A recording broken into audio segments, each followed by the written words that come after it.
Hello everyone and welcome back to our channel JK alerts. तो आज हम क्या करने वाले हैं कि आज हम एक नया टॉपिक स्टार्ट करने वाले हैं इंग्लिश में, जो है प्रीपोजिशन।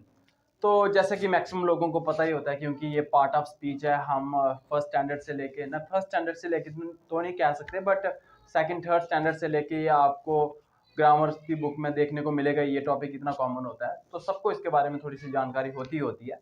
तो आज हम इसके बारे में स्टार्ट करेंगे, क्योंकि ये सिलेबस का एक पार्ट है, तो इससे रिलेटेड बहुत सारा कंटेंट क्वेश्चंस में पूछा जाता है। तो देखते हैं, आज स्टार्ट करते हैं प्रेपोजिशन के बारे में। तो सबसे पहले मैं आपको बता देता हूँ कि प्रेपोजिशन होता क्या है। जैसे कि मैंने बताया कि ये पार्ट ऑफ स्पीच है। जैसे कहने का मतलब क्या हुआ कि पार्ट ऑफ स्पीच क्या मतलब, जैसे कि आप बोलते हो कुछ भी तो एक स्पीच ही है। तो जो भी आप बोलते हो, आप एक सेंटेंस बोलते हो, तो सेंटेंस किससे बना होता है? उसमें नाउन होता है, उसमें प्रोनाउन होता है, उसमें वर्ब होता है, उसमें प्रीपोजिशन होती है, उसमें एडजेक्टिव होता है, उसमें एडवर्ब होता है, उसमें कंजंक्शन होता है। तो ये कुछ जो है ये स्पीच के पार्ट्स हैं। इन्हीं पार्ट्स को ज्वाइन करके एक कंप्लीट सेंटेंस बनता है जिसका कोई मीनिंग हो। क्योंकि इनका रोल क्या है कि अगर ये कोई भी पार्ट ऑफ स्पीच मिस हो तो ये कंप्लीट मीनिंग नहीं देता। मतलब उसका जो मीनिंग होएगा किसी भी सेंटेंस का, वो कंप्लीट मीनिंग नहीं होएगा। तो प्रीपोजिशन भी एक पार्ट ऑफ स्पीच है। और इसका मतलब क्या है, प्रीपोजिशन होती क्या है, तो मैं आपको बता दूं कि आप कोई भी एक सेंटेंस बोलते हो तो होता क्या है कि एक सेंटेंस में एक या एक से ज्यादा नाउन या प्रोनाउन हो सकते हैं। तो जो वर्ड एक नाउन को या एक प्रोनाउन को किसी दूसरे नाउन या किसी दूसरे प्रोनाउन या ऐसा कह सकते हैं किसी दूसरे वर्ड के साथ उनका रिलेशन बनाए, ऐसे वर्ड्स को प्रीपोजिशन कहा जाता है। जैसे हम एक एग्जांपल लेते हैं। जैसे अगर मैं हिंदी में बोलूं कि एक जो बॉल है या कोई किताब है वो टेबल के ऊपर पड़ी है, तो अगर यहाँ पे अगर मैं हिंदी में बोलूं तो ऊपर वर्ड जो है यहाँ से अगर मैं हटा दूं, क्योंकि ये हिंदी में प्रीपोजिशन का काम कर रही है, तो अगर मैं इस ऊपर वर्ड को हटा दूं तो आप इस सेंटेंस को कंप्लीट मीनिंग के साथ नहीं बोल पाओगे। तो आप समझ सकते हैं कि प्रीपोजिशन का क्या रोल है। अगर प्रीपोजिशन नहीं होगी किसी भी सेंटेंस में तो वो उस सेंटेंस का कंप्लीट मीनिंग नहीं निकलेगा। तो प्रीपोजिशन का ये रोल है हमारी स्पीच में, हमारी स्पीकिंग स्किल में। तो प्रीपोजिशन आपने देखा होगा कि ऑन सुना होगा, on, at, of, to, beside, near, in, into. तो ये सब प्रीपोजिशंस होती हैं। तो आज हम जो पढ़ने वाले हैं ना, आज हम जो एग्जाम पॉइंट ऑफ व्यू से पढ़ने वाले हैं, वो होता क्या है कि कुछ सेंटेंसेस, जैसे ये प्रीपोजिशन आती कैसे, मतलब पेपर में आपको कैसी पूछी जाएगी। ऐसा तो ना पूछा जाएगा कि ऑन कहाँ पे यूज होता है, इन कहाँ पे यूज होता है। आपको फिक्स प्रेपोजिशन पूछी जाती है। मतलब आपको एक सेंटेंस दे दिया जाएगा, आपको क्या किया जाएगा कि उस सेंटेंस में कुछ पार्ट गलत लिख दिया जाएगा। तो आपको बोला जाएगा कि आप इस सेंटेंस में एक एरर फाइंड आउट करो। और वो एरर प्रेपोजिशन से रिलेटेड भी हो सकता है, नाउन से रिलेटेड भी हो सकता है, प्रोनाउन से रिलेटेड भी हो सकता है, एडवर्ब, एडजेक्टिव, किसी से भी रिलेटेड हो सकता है। बट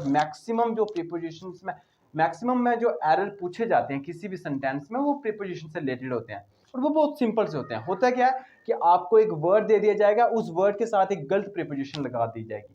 तो हम इस वीडियो में आज के बाद क्या करने वाले हैं कि कुछ ऐसे वर्ड्स देखेंगे जिनके साथ जो प्रेपोजिशन होती है वो फिक्स रहती है। मतलब प्रेपोजिशन चेंज नहीं होती, फिक्स प्रेपोजिशन वाले वर्ड्स आज हम करने वाले हैं। तो वीडियो को स्टार्ट करते हैं, देखते हैं कि कैसे वर्ड्स हम करने वाले हैं आज। जैसे मैं आपको बता दूं कि मैंने यहाँ पे वर्ड लिखा हुआ है अफ्रेड। अफ्रेड का मतलब होता है डरना, फियर। अफ्रेड का मतलब होता है डरना। तो afraid is always followed by of. Afraid के साथ, अफ्रेड वर्ड के साथ हमेशा ऑफ वर्ड यूज किया जाता है, मतलब ऑफ प्रीपोजिशन यूज की जाती है। एक और बात मैं आपको बता दूं कि अगर आपको किसी भी चलो बाद में बताता हूँ एंड में। तो पहले इस वर्ड को देख लेते हैं अच्छे से। तो एफ्रेड, मैंने जैसे कि बताया कि एफ्रेड जो है इसका मतलब होता है डरना। और एफ्रेड के बाद जो प्रेपोजिशन यूज की होती है वो हमेशा ऑफ यूज की होती है। तो आपको सेंटेंस में जैसे एग्जाम में पूछा जा सकता है कि एफ्रेड के बाद कोई और प्रेपोजिशन यूज कर दी जाएगी, तो आपको पूछा जाएगा कि इस सेंटेंस में एरर क्या है। तो आपको अगर पता होगा कि एफ्रेड के बाद हमेशा ऑफ यूज किया जाता है, तो आप इजीली से आप उस एरर को फाइंड आउट कर सकते हैं। तो ये तरीका रहता है प्रेपोजिशन को फाइंड आउट करने का, एरर फाइंड आउट करने का किसी भी सेंटेंस में। तो जैसे इससे रिलेटेड मैंने एक सेंटेंस बनाया, I am afraid of my teacher, मैं अपने टीचर से डरता हूँ। बट ऐसा नहीं है कि अफ्रेड के साथ अगर ऑफ आ रहा है तो जो इसका मतलब है फियर, उसके साथ भी ऑफ आएगा, ऐसा बिल्कुल भी नहीं है और ऐसा करना भी नहीं है। अफ्रेड जो वर्ड है इसके साथ जो प्रेपोजिशन, जो फिक्स प्रेपोजिशन यूज होती है वो है ऑफ। तो आपको ये दिमाग में बात याद रखनी है। अब नेक्स्ट वर्ड की तरफ बढ़ते हैं, उसका नाम है एग्री। एग्री का मतलब होता है किसी से सहमत होना, किसी से एग्री करना, सहमत होना। अब एग्री के साथ ऐसा नहीं है कि एग्री के साथ सिर्फ एक ही प्रेपोजिशन आएगी, एग्री के साथ प्रीपोजिशन विद भी आता है, एग्री के साथ प्रीपोजिशन टू भी आता है, एग्री के साथ प्रीपोजिशन ऑन भी आता है और एग्री के साथ प्रीपोजिशन इन भी आता है। अब हम ये देखेंगे कि एग्री के साथ हम प्रीपोजिशन विद का भी यूज करेंगे, इन का भी यूज करेंगे, टू का भी यूज करेंगे और ऑन का भी यूज करेंगे। तो देखते हैं, अगर हम किसी पर्सन के साथ एग्री हो, अगर हम किसी पर्सन के साथ एग्री हो तो हमेशा एग्री के साथ विद यूज करना। जैसे मैंने एक सेंटेंस लिखा है, आई एग्री विद यू, मैं तुम्हारे साथ एग्री हूं, मैं तुम्हारी बात से सहमत हूं, मतलब जो भी तुम कह रहे हो मैं तुम्हारे साथ सहमत हूं, जो भी तुम कहोगे मैं मानूंगा। तो कहने का मतलब ये हुआ कि हम किसी पर्सन के साथ एग्री हैं यहाँ पे। तो जब भी आप किसी पर्सन के साथ एग्री हो तो आप विद का यूज करें एग्री के साथ। बट मैं बार बार कह रहा हूं कि एग्री के साथ प्रेपोजिशन चेंज होती रहती है। जब एग्री के साथ, एग्री के बाद पर्सन होगा तो आप एग्री के साथ विद यूज करेंगे। नेक्स्ट, एग्री के साथ टू कब आता है? एग्री के साथ टू तब आएगा जब हम किसी पर्सन के प्रपोजल के साथ एग्री होंगे, मतलब किसी पर्सन ने हमें प्रपोजल दिया और हम उस प्रपोजल के साथ एग्री हैं, तब आप एग्री के साथ टू यूज करोगे। जैसे I agree to your proposal, मैं आपके प्रपोजल के साथ सहमत हूं, एग्री हूं। तो आप टू तब यूज करेंगे एग्री के साथ जब प्रपोजल की बात हो रही हो। नेक्स्ट अगर मैं बात करूं ऑन की, तो ऑन भी एग्री के साथ यूज होता है और ऑन कब यूज होता है? जब किसी पॉइंट की बात हो रही हो। जैसे they agree with you on this point, जैसे कोई बात चल रही है दो इंसानों के बीच में और एक इंसान दूसरे इंसान के साथ बात कर रहा है और वो इंसान कोई बात कर रहा है तो वो किसी पॉइंट पे आके, मतलब वो उससे एग्री कर रहा है किसी पॉइंट से रिलेटेड, वो पॉइंट कुछ भी हो सकता है, तो वो किसी पॉइंट से रिलेटेड एग्री है उस इंसान से, तो एग्री के साथ अब उस केस में ऑन आएगा। नेक्स्ट अगर मैं बात करूं, अगर किसी मैटर की बात हो रही हो तो हम उस केस में एग्री के साथ इन यूज करेंगे। तो जैसे कि मैंने आपको बताया कि एग्री के साथ विद, टू, ऑन और इन यूज होते हैं, बट डिफरेंट सिचुएशन में। एग्री के साथ आप विद तब यूज करेंगे जब आप किसी पर्सन के साथ एग्री हो, एग्री के साथ आप टू तब यूज करिएगा जब आप किसी प्रपोजल के साथ एग्री हो, एग्री के साथ ऑन तब यूज करना है जब आप किसी पॉइंट पे एग्री हो, और एग्री के साथ इन तब यूज करना है जब आप किसी मैटर पे एग्री हो। जैसे कि मैंने कुछ यहाँ पे एग्जांपल्स लिखी हैं, आई एग्री विद यू, मतलब मैं किसी पर्सन के साथ एग्री है इसलिए यहाँ पे एग्री के साथ विद आया, ठीक है। I agree to your proposal, यहाँ पे प्रपोजल की बात हो रही है इसलिए एग्री के साथ टू आया। They agree with you, again ये उस बंदे के साथ एग्री है बट इस पॉइंट पे है इसलिए यहाँ पे ऑन आया। तो ये कुछ बातें हैं अफ्रेड और एग्री के बारे में।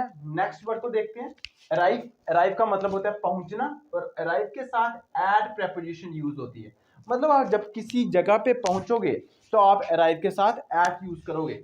दे ही अराइव्ड एट दिल्ली, जैसे वो दिल्ली में पहुंचा, तो किसी जगह पे आप पहुंचोगे तो आप क्या यूज करोगे? अराइव के साथ एट। बट जब आप किसी कंट्री में पहुंचोगे तो अब आप अराइव के साथ इन यूज करोगे। तो ये भी इंपॉर्टेंट है कि अराइव के साथ एट भी यूज हो सकता है और इन भी यूज हो सकता है। तो ये जितने भी मैंने यहाँ पे लिखा है, of, with, to, on, in, at, ये सारे के सारे प्रीपोजिशंस है। और प्रीपोजिशन का काम यही होता है कि एक सेंटेंस में एक वर्ड को दूसरे वर्ड के साथ उनका रिश्ता बनाना, उनका रिलेशन बनाना। सो अराइव के साथ एट तब यूज होगा जब आप किसी प्लेस पे पहुंचोगे, और किसी कंट्री पे पहुंचोगे तो आप इन यूज करोगे। बट अगर मैं अराइव की बात करूं तो इसका एक और वर्ड होता है पहुंचने का, जिसको हम बोलते हैं रीच। रीच भी होता है पहुंचना। बट मैंने आपको जैसे पहले बताया कि यहाँ से अफ्रेड के साथ ऑफ यूज होता है, और अफ्रेड का मतलब होता है डरना, और फेयर का मतलब भी होता है डरना। तो इसका मतलब ये नहीं है कि फेयर के साथ भी ऑफ आएगा। सिमिलरली अराइव के साथ एट और इन यूज होते हैं, तो इसका मतलब ये नहीं है कि रीच का मतलब भी पहुंचना होता है तो हम रीच के साथ भी एट या इन यूज कर देंगे। नहीं, रीच के साथ कोई भी प्रेपोजिशन यूज नहीं होती है। No preposition used after reach. तो इस तरह से एरर बना दिया जाता है कि सेंटेंस में रीच के साथ प्रेपोजिशन बना देंगे तो आपको पूछेंगे स्पॉट द एरर, तो यहाँ आपको ये याद रखना है कि रीच के साथ कोई भी प्रीपोजिशन यूज नहीं होती। जैसे he will reach Delhi next week, वो नेक्स्ट वीक दिल्ली पहुंचेगा। नेक्स्ट जो वर्ड है वो है असिस्ट। असिस्ट का मतलब होता है हेल्प करना, किसी की हेल्प करना। तो असिस्ट के साथ जो प्रीपोजिशन यूज होती है वो होती है विद।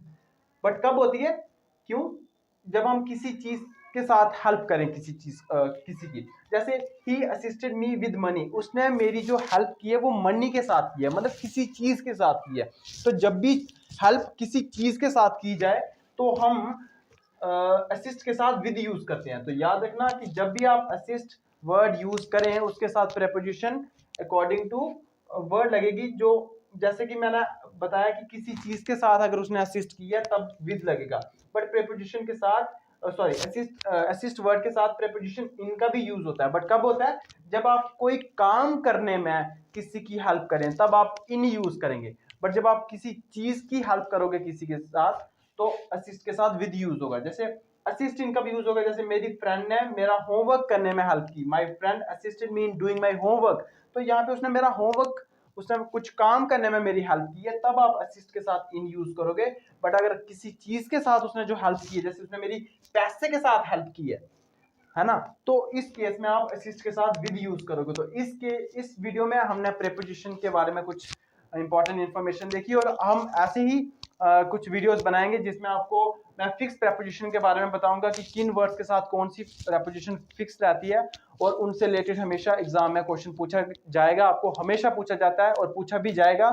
और आपको कैसा पूछा जाएगा क्वेश्चन एग्जाम में कि आपको जो भी वर्ड जिनमें फिक्स प्रीपोजिशन लगती है उनमें से कोई गलत प्रीपोजिशन पूछ ली जाएगी, और यहाँ आपको बोला जाएगा, या कुछ ऐसे वर्ड यूज कर देंगे वो सेंटेंस में जिसमें प्रीपोजिशन नहीं लगती है, और वो आपको प्रीपोजिशन दे देगा। तो आपको इन सारी बातों का ध्यान रखना है। सो मिलते हैं नेक्स्ट वीडियो में। Thank you.